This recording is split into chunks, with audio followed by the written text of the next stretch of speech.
Okay folks, for this week's Hot Rod of the Week, I'm over here at Danny Caldwell's house and I'm going to give you a look at his immaculate drag car. This is the car that I talked about in the video down at Still in Motion about it being in the high school shop class when I walked through the door. So yeah, this car was very influential in my life, but I'm gonna let Danny tell you the story because this car has been on the racetrack pretty much as long as I've been alive. So I'm gonna let him tell you the story in his words. So Danny, how'd you get into this car and what's the story? Okay, I was racing a '69 Torino with a 428 Cobra Jet engine, C6 transmission, 9-inch Ford, and all out. It was you know, just a street car that had been turned into to a drag car. Had 2 4s on it and all that. So after about 2 years of running the car, I decided I wanted to downsize, go a little faster. I wanted to upgrade to a 429, 460 style motors. And so I found this Mustang II close by. It had been wrecked, and it was basically just the body with no front end on it. And so we started taking the Torino apart, pulled the motor, transmission, rear end out of it, pulled the headers out of it. A friend of mine that had some experience building a tube frame car, he put a frame in it and built a roll cage for it.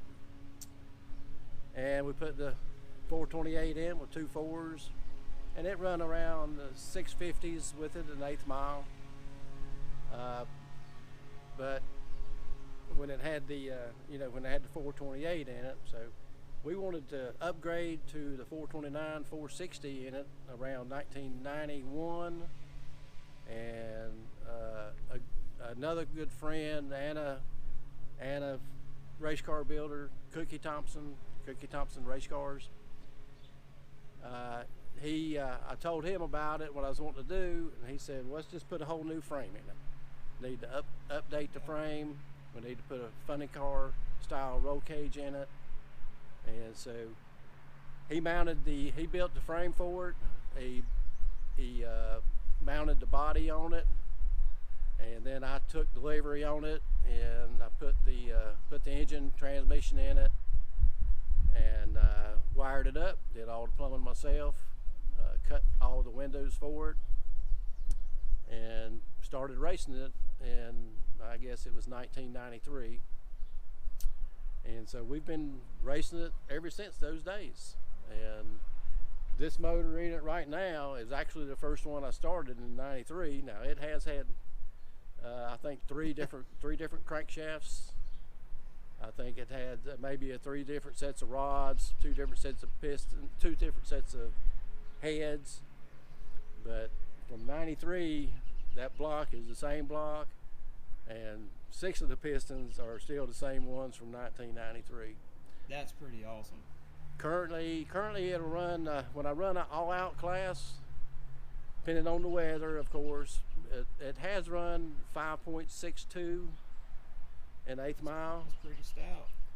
And in the 1/4 mile, I did the Pink's All Out event over in Charlotte one year, I think '09, when Pink's was a popular group. Run it all out the first pass, run a 9:15 at 145 miles an hour. Yeah. And it was pretty much still geared for 1/8 mile stuff, all right? Well, I had changed the gear Okay. for a 1/4 mile because just about had to. Yeah. But you know, I don't know if you remember the Pink's outfit, but they would pick out 64 cars that run close together. I slowed my car down, run 950, but I still didn't get picked for the main event. And so that's my... Yeah, I was there. It was a fun deal. Yeah. Getting to do that. So fun deal. But it's a '77 Mustang II. Of course, there's nothing left of the original car except for the roof and the quarter panels and the rear deck lid. Everything else Right. is doors, fiberglass, front end's fiberglass. The rear bumper is fiberglass, all Lexan windows, and all tube funny car cage. And it's been very dependable. It's certified with IHRA for that type of speeds, and it's certified for NHRA. So it's a IHRA and NHRA certified chassis. So it's a winning race cars. Absolutely. I've won championship, 3 different championships with it. 2 of them were 599 class at Shadyside, and the 6.0 championship with PTRA, and won lots of races over the years.